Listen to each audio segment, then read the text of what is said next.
जय गुरुदेव। सबसे पहले युग पुरुष परम संत बाबा जय गुरुदेव जी महाराज, इनके चरण में कोटि कोटि प्रणाम करता हूँ। विश्व रचयिता काल भगवान, उनकी दृश्य और अदृश्य शक्तियों के चरणों में भी कोटि कोटि प्रणाम। आदरणीय हमारे प्यारे अन्ना जी और दादाजी, इनके चरणों में भी कोटि कोटि प्रणाम। यहाँ पर उपस्थित सभी सत्संगी प्रेमी भाई बहन, दूर दराज से आए हुए सत्संगी प्रेमी भाई बहन और ग्राम निवासी, इन सभी को मेरा प्रेम पूर्वक जय गुरुदेव। प्रेमी भाइयों और बहनों, आज ये हमारा रैली का समय है, बड़े सौभाग्य का समय है। ऐसे समय पर आप जैसे प्रेमी भाई बहनों का दर्शन होता है तो ऐसा लगता है कि गुरु महाराज आपके रूप में यहाँ पर दर्शन दे रहे हैं। तो प्रेमियों, हमारे गुरु महाराज कहते हैं कि ये 4 खान 84 लक्ष योनियों में जो मनुष्य शरीर है सबसे श्रेष्ठ है। और बताया जाता है कि जितनी भी 84 लाख योनियाँ हैं, इन सारे जीवों में मनुष्य शरीर ऐसा है कि वो अपनी भावना व्यक्त कर सकता है अपने शब्दों द्वारा। अपने मन में जो भी कुछ भावना उठती है, विचार उठते हैं, जो भी उसे कोई प्रकट करना होता है, अकेला मनुष्य जीव ऐसा है कि वो अपने मुंह से अपने शब्दों को उच्चार सकता है, अपने विचारों को प्रकट कर सकता है। तो गुरु महाराज कहते हैं कि ये हमारा जो मुंह है उसके ऊपर एक सरस्वती देवी, जिसे शारदा कहते हैं, तो वह देवी हमारे मुख से उन शब्दों का उच्चारण करती है। तो पहले शब्दों का कितना महत्व था, शब्दों को कितना ज़बरदस्त प्रभाव था, ये मैं आपको बताना चाहता हूँ। कि एक समय ऐसा था कि अगर किसी ने बोल दिया कि भाई मेरी ज़बान पर, मेरे शब्द पर किसी को पैसा दे दो, तो उसके शब्द के खातिर इसने बोल दिया तो उसको पैसा मिल जाता था सामने वाले को। इतना प्रभाव था। क्या कि नहीं, इन्होंने कहा है कि ये वचन से पलटेगा नहीं, तो पलटेगा नहीं, तो उसके भरोसे किसी को पैसा दे दिया जाता था। फिर एक समय ऐसा होता था कि किसी ने मूंछ का एक बाल निकाल दिया और एक कागज़ में बांध के दे दिया कि देखो ये मेरा जो मूंछ का बाल है, मैं जब पैसा तुमको वापस दूंगा तभी मेरे मूंछ का बाल मुझे वापस देना। इतना प्रभाव था। और उस बात को गुरु महाराज ने कहा था कि जिस दिन अपने शब्द को, अपने विचार को, अपना प्रेम और अपनी श्रद्धा अपने जब ख़त्म हो जाएगा, शब्दों का प्रभाव जब ख़त्म हो जाएगा, तो बोले कागज़ को महत्व आ जाएगा।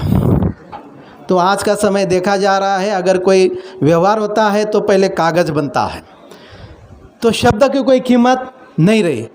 तो पहले का एक उदाहरण राम जी का सबको मालूम है कि माता ने कहा कि तुम्हें वनवास को 14 साल जाना है, तो माँ के शब्द के खातिर, वचन के खातिर भगवान राम 14 साल वनवास चले गए।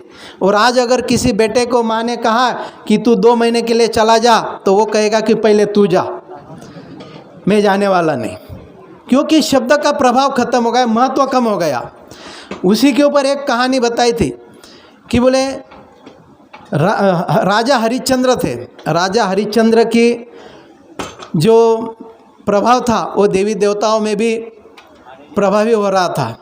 तो उनकी परीक्षा लेने के लिए देवी देवताओं ने नीचे विश्वामित्र को भेजा कि देखो हरिश्चंद्र राजा कितना वचन के खातिर कुछ भी कर सकता है, उसका जो शब्द निकल गया तो उसको सही करने के लिए कुछ भी कर सकता है। तो बोले ऐसा, मैं उसकी जाके परीक्षा लेता हूँ।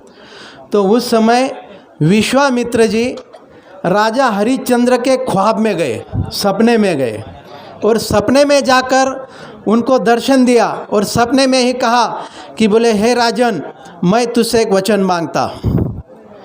तो राजा हरिश्चंद्र तो दानी ही थे, उन्होंने शब्द सपने में ही कह दिया कि विश्वामित्र जी आप जो मांगोगे वो मैं दे दूंगा। तो विश्वामित्र ने कहा कि तेरा जो राज्य है आज से मुझे दे दे। तो राजा हरिश्चंद्र ने सपने में ही उनको राज्य दान कर दिया। एक कहानी सबको मालूम है। जब राज दान कर दिया तो सवेरे उठे तो सबसे पहले देखते सामने विश्वामित्र खड़े हैं। और विश्वामित्र जब सामने आए तो राजा हरिश्चंद्र ने उनके चरण छुए और चरण छूकर कहा कि बोले भगवान क्या था?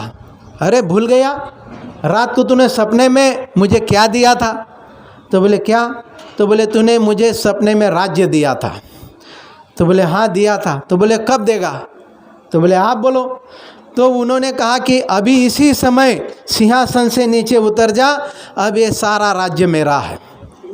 तो सपने में दिया हुआ शब्द सही करने के लिए राजा हरिश्चंद्र ने उसी समय अपने सिंहासन को त्याग दिया और अपनी पत्नी को लेकर जंगल चले गए।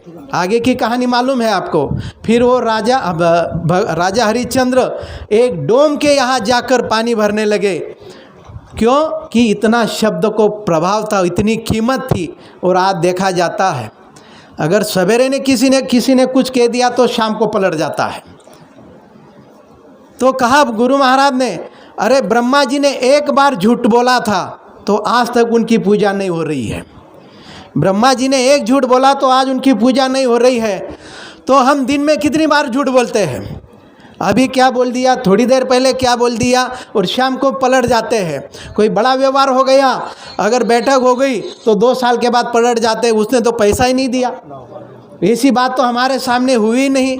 तो शब्द का ख़त्म हो गया। तो प्रेमियों, गुरु महाराज के पास जब नामदान लेने जाते थे तो सबसे पहले गुरु महाराज हमसे ये बात बताते थे कि देखो तुमने आज नामदान ले लिया है तो आज से कभी गुरु महाराज कहते थे तुमको वाचा सिद्धि प्राप्त हो गई है, तुम जो बोल दोगे वह बात हो जाएगी।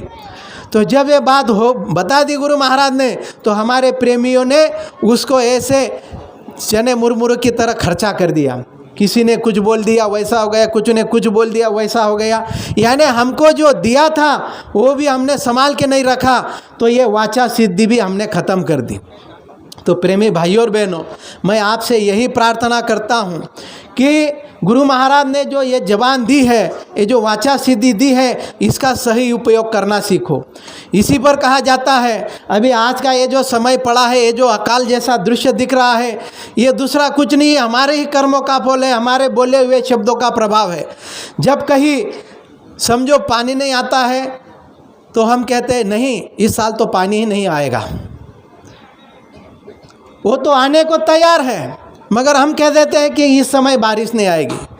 और अगर वो बारिश आ गई तो हम कहते हैं कि आ गई है तो अब वो जाएगी नहीं, फिर कहते हैं कि वो जाएगी नहीं। फिर वो तो कहता है अरे मैं तो समय पर बरसने के लिए तैयार हूँ, मैं तो पानी इनको डाल के कुछ काम धंधा करने के लिए समय देना चाहता हूँ, मगर यही कह रहा है कि अब वो जाएगी नहीं, तो वो जाता नहीं है। तब जाता नहीं है तो सब फसल सब खराब कर देता है। अगर उसकी इच्छा हो गई, थोड़ा सी अच्छी फसल दिखने लगी तो हम कहते हैं अपने मुंह से अरे अच्छा तो दिख रहा है मगर वो खाने नहीं देगा। फिर हमने कहा कि खाने नहीं देगा तो वो ऐसा कर देता है, आज फसल बड़ी बड़ी हो गई है मगर दाना नहीं लग रहा है, क्योंकि हमारा ही कहना है कि दिख तो रहा है मगर वो खाने नहीं देगा। अगर उसमें दाने लग भी गए, वो आने भी गया, घर में भी आ गया, तो घर में आने के बाद कहते हैं अरे घर में तो आ गया मगर भाव नहीं मिलेगा। हर कह दिया कि भाव नहीं मिलेगा, तो वो कहता है अरे मैंने इसका घर तो धन धान्य से भर दिया मगर यही कह रहा है कि भाव नहीं देगा। तो वही चीज़ों का भाव उतर जाता है और कम भाव में हम बेच देते हैं। तो प्रेमी भाइयों और बहनों, मैं आपसे हाथ जोड़कर यही प्रार्थना करता हूँ, उस मालिक ने जो जबान दी है उन जबान से ऐसे शब्दों का प्रयोग करो कि हमारा भी फायदा हो, दूसरे का भी फायदा हो। तो प्रेमी भाइयों और बहनों, गुरु महाराज ने कहा कि जब तुम सत्संगी बनते हो, नामदानी होते हो, तो तुमको वाचा सिद्धि मिल जाती है। तो तुम ऐसा शब्दों का प्रयोग करो कि जिससे किसी का बुरा ना हो। कभी कभी हम घर में कह देते हैं बेटों को अरे जा कहीं रेल पटरी में जाकर मर जा, किसी को कहते हैं जा जहर खा के मर जा, किसी को कहते हैं जा आग लगा के मर जा, कुएं में कूद कर मर जा। फिर वो वैसा करता है, क्योंकि हमारा ही बोला हुआ शब्द वो जब उसको ऊपर कहा जाता है कि तूने ऐसा क्यों किया है, तो वो कहता है कि मेरी कोई गलती नहीं है। वो बार बार दिन में एक बार वो शब्द बोलता था कि कुएं में जाकर मर जा, कुएं में जाकर मर जा, जहर खा के मर जा, तो मैंने वो शब्द उसका सही कर दिया है। तो प्रेमियों, हमको क्या बोलना है, नहीं बोलना है, गुरु महाराज सामने बैठे हुए हैं। और अन्ना जी का एक शब्द मुझे याद आता है। हम जब सत्संग में नए नए थे तो अन्ना जी को पूछते थे, अन्ना जी आप तो बोलने के लिए खड़ा कर देते हो, मगर क्या बोलना चाहिए? तो अन्ना जी ने बहुत सुंदर शब्द दिया था। उस बात को 15 साल हो गए, मगर आज भी मेरे दिमाग में है। तो अन्ना जी ने एक बात बताई थी कि डॉक्टर, सिर्फ क्या नहीं बोलना है इस बात पर ध्यान रखो, क्या नहीं बोलना है इस बात के ऊपर ध्यान रखो। ये छोड़कर तुम कुछ भी बोलोगे तो दुनिया सुनने के लिए तैयार है। तो आज भी मैं इस बात को याद रखता हूँ कि क्या नहीं बोलना है। और प्रेमी भाई और बहनों, मैं आपसे कहता हूँ, फिर अन्ना जी ने एक बार मैं अन्ना जी से शिकायत की, अन्ना जी आप खाली 10 मिनट देते हो, तो 10 मिनट में क्या होगा? 10 मिनट में तो इंजन भी गर्म नहीं होता है किसी किसी का। तो अन्ना जी ने उसके ऊपर भी एक बात बताई थी कि बोले तुम 10 मिनट में अगर कोई बात नहीं बता सके तो 10 घंटे में भी नहीं बता सकते। क्या कहा? 10 मिनट में अगर तुम्हारा कहना तुम दुनिया को नहीं बता सके तो 10 घंटा भी दिया तो भी दुनिया की समझ में आने वाला नहीं। तो मैं यही वक्ताओं को भी कहता हूँ कि कहा है टुकड़ू जी महाराज ने, ज्ञान तारतम्य नहीं ज्ञानी में तो ज्ञान गया पानी में। बस इस शब्दों को ध्यान में रखो कि देखो तुमको जो भी कहना है 10 मिनट में उस सामने वाले को बताने की कोशिश करो। तो हो सकता है मेरे बोलने में कोई गलत शब्द निकल गया हो तो आपका छोटा बेटा समझकर मुझे माफ़ करोगे, ऐसी आशा करता हूँ। और सबको बड़े प्रेम के साथ जय गुरुदेव। जय गुरुदेव।